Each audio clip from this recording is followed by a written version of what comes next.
Welcome to the Joy Jolt podcast. My name is Susan Patrick. And I am Natalie Ledwell. And today we are going to be sharing our thoughts, observations, opinions when it comes to giving from joy. And as women, I feel that we are naturally givers because often the roles that we take on in life require us to be generous in spirit and in effort and in love and all of those things.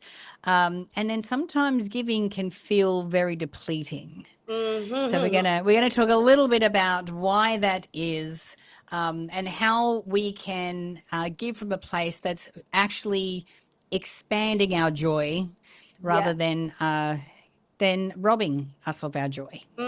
It's so important because I do think there is an expectation that women be givers. We're the nurturers, we're the caretakers, and so there's this expectation. And I do find that some of the, if not all of the most joyful people I do know are givers. Right? It's fun to hang out with people who are givers. But I also find that a lot of women in particular struggle with maintaining that balance of how do I be the giver that I desire to be, but don't do it in a way that's sapping my energy, depleting my energy. I mean, think about it. If you're listening to this podcast right now, have you ever gotten to the point where you just hit a wall? You're going, doing, giving. And then the only way that you can self-regulate is that the body comes in and goes, whop-hat, and slaps you down. Right? And so that sense of how do we self-regulate before we get to that place of depletion? And make sure that when we're giving, first and foremost, it's adding to filling up our cups. So I want people to get selfish about how they give. Exactly. Well, and you think about it, like, I think the only time I feel like giving is a challenge, or I feel resentful about it, or if I just feel, just depleted, it's because my cup is empty. It's because I'm running on empty, and it's because I'm not maybe looking after myself, or I'm feeling tired, or I'm feeling, sick, or whatever that is, which has been my week this week. Everything has just been a slog because I'm not feeling my best. So for us to be able to give in a way that's not transactional, that's not, I need something in return, or that I'm accepting some reciprocal exchange here, we have to have our cup full first. That's what, like this morning was the first morning I've woken up this week where I actually started to feel good. I opened up my shades. I got to see the sun come up. I was playing like music. I was having the best time. I'm like, oh my God, finally. And that you're giving to yourself, right? You had to kind of cocoon for a little while, take care of yourself. We both just got done being sick, right? And I always look at that. I always like, where was I? And again, it's not a punishment. I didn't do anything wrong. You didn't do anything wrong. The body sometimes needs to relax. But I always do kind of sit and I think about, where was I not supporting myself? That kind of got me here. And is there, was there something else that I could be doing? But I do think there are those times in my life where I'm giving and I'm putting my joy, my needs, my energy aside as I'm giving to this other person. And that if I'm not giving from a space where I'm caring about and advocating for my joy, then I'm going to be surrounded by joy suckers.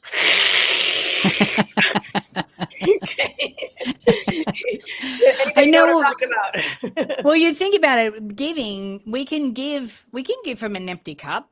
I mean, we can totally give and go, look, I have to get this done. I have to do this. I have to help this person.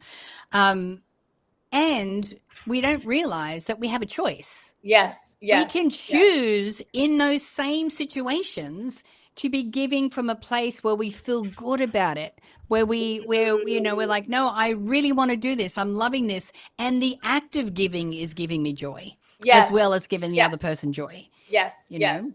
And starting to consider yourself in the equation of first and foremost, not considering what the other person's going to think, not considering what the other person's going to feel first. It's about, what do I think? What do I feel? And this conversation was really inspired from, I was talking to a friend of mine who is a giver. She's amazing. She's magical.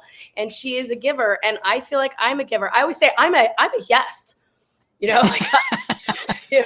And I think we've established that we're both yes girls. Yeah. So right. It's like, whoa, you know, but then all of a sudden I say yes, and then I get into a situation. I'm like, whoa, did I really want to be here? Is this really giving back to me? You know, and so we were talking about, well, how do I take care of myself in a world that asks a lot of me? And we kind of came up with this I think it's a simple method, but I think it's one that you have to be really intentional about practicing, because I love people. I love life. I love to give. But what I realize is I can't always say yes. So how do I self-regulate? And what we came up with is, if somebody comes up to you and asks you for something, okay, and wants you to give them something, give them a cup of sugar, or give them some time to do this, or give them whatever it is, whatever the ask is, you always give something back in the form of appreciation. So you start with, oh, well, I really appreciate you asking me that, right? So you are immediately giving to that person. You're giving to them, maybe at the most important level, which is energetic. That's huge. You know what? I really appreciate you asking me about that. I really appreciate you thinking of me related to that. I really appreciate you wanting me to help with that. So you appreciate that. And then you take an intentional deep breath in. And that's when because you're appreciating, and it does two things. You're giving the energy, but you're giving yourself a moment to pause, to check in with yourself, to say, what do I want? Will that help fill my cup? That's the question. Will giving this help fill my cup? And if the answer is not hell yes, it's a hell no. Hell no. Our very good friend, right? We know Rich Litvin. Right? Rich Litvin. That's his motto. If it's not a hell yes, it's a hell no. And so you ask that question. It's like, you give appreciation, you pause, you ask yourself, will giving that fill my cup? If it's not a hell yes, it's a hell no.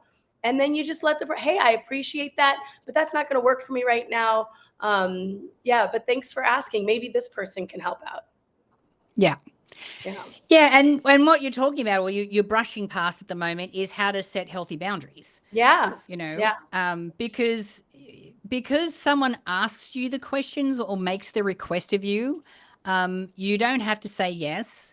And there are certain ways that you can say no that aren't going to make you feel bad, or obviously, you know, make the other person feel bad. And again, I love this, that breath. I call it a pattern interrupt, because it's the pause that gives you the choice. Yes. Of what I'm going to think and say next. You know, and if you can't do it, you know, there are so many different ways that you can say no. You go, look, I'm sorry, darling, but I just can't do that right now.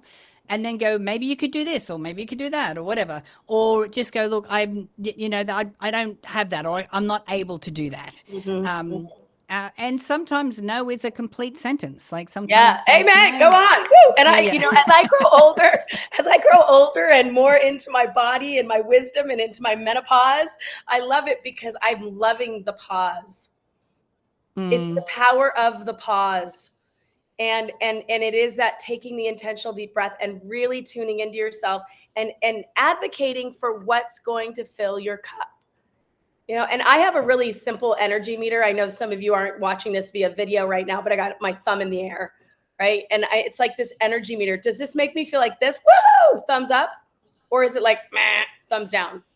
And you become really in tune with that energy. And if it's thumbs down, I don't want more of that in my life.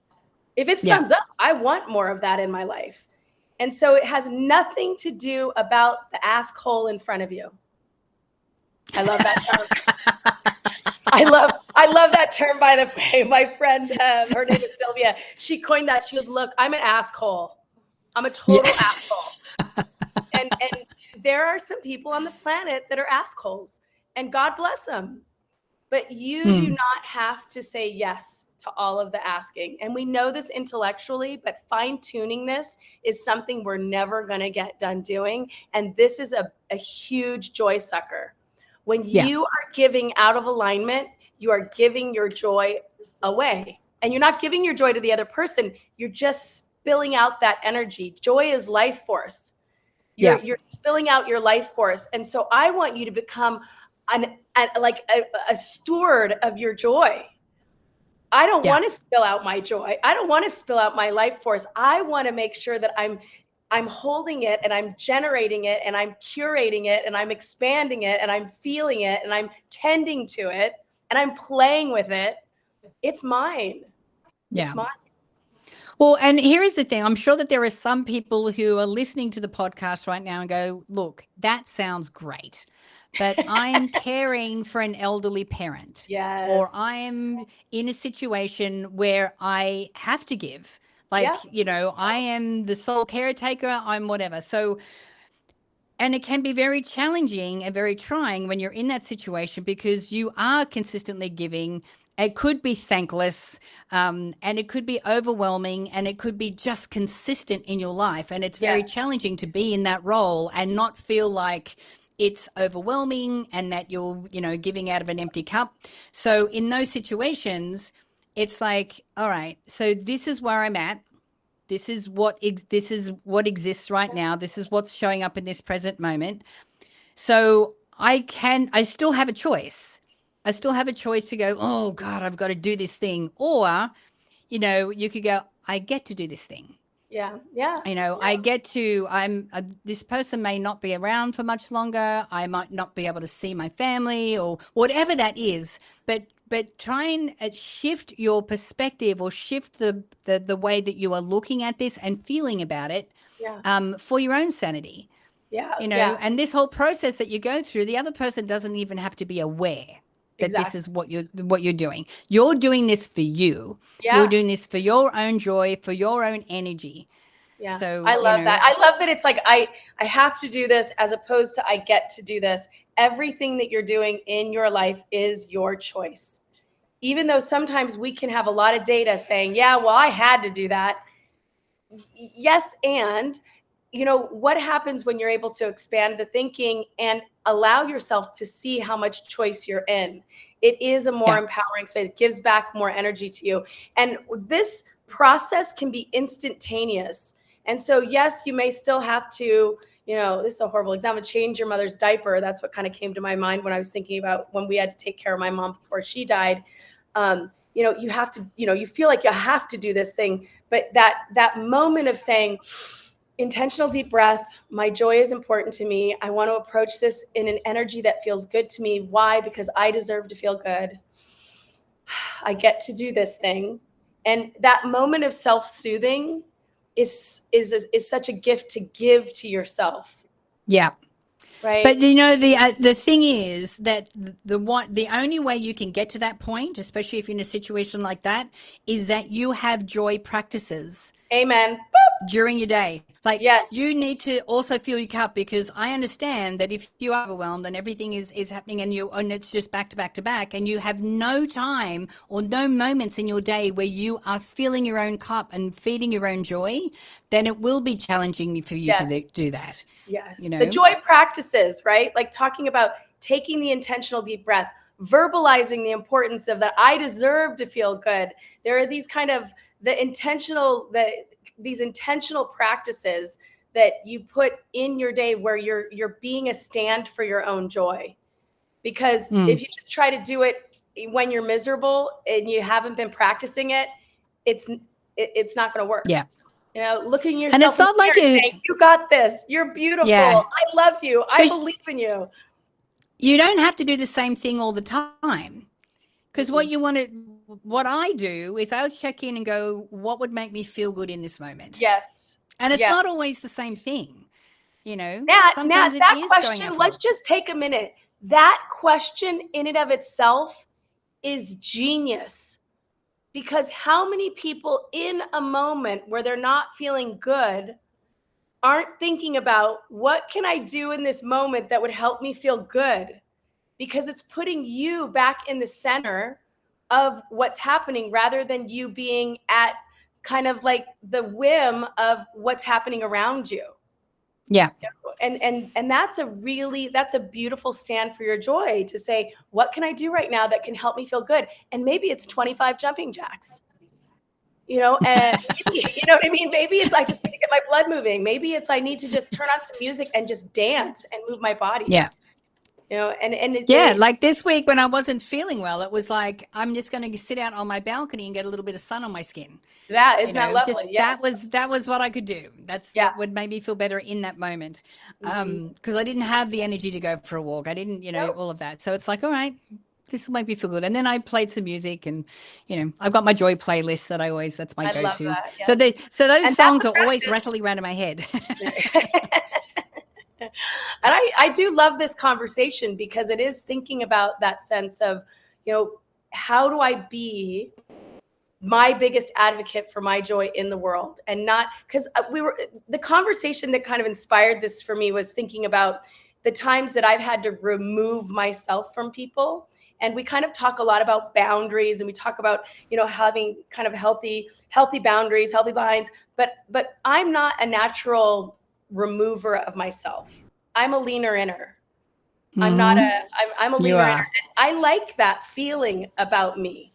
But the truth is, I need to start becoming more discerning about how much I'm leaning in, instead of saying I have to like remove myself, which that really doesn't feel good. What I have to start lovingly doing is saying, wait a minute, I need to be a little more discerning. How much leaning in feels good for me? And then it's like, with this person, I want to lean in all the way because it feels good. There's something generative and generous, and there's something that evolves out of that connection. And with this person, I'm just going to lean in a little bit, because I know that I'm not necessarily going to get met with the same energy in which I'm expending. So I'm not removing myself, because that feels like a punishment. Yeah. And that's really hard. It's like, don't talk to that person. Oh.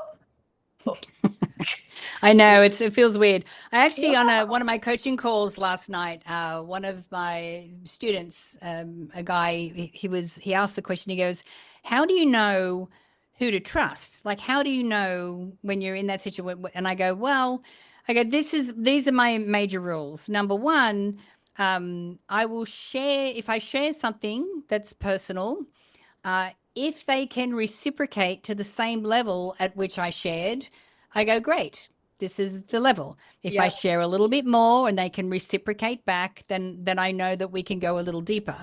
But if they can't reciprocate back, I go, okay, this is the deepness. This is about as deep as we go with this relationship. And that doesn't say anything about you. It says everything about just that's okay. And there's nothing wrong with that person if they can't go deeper. That was my biggest blind spot, full stop.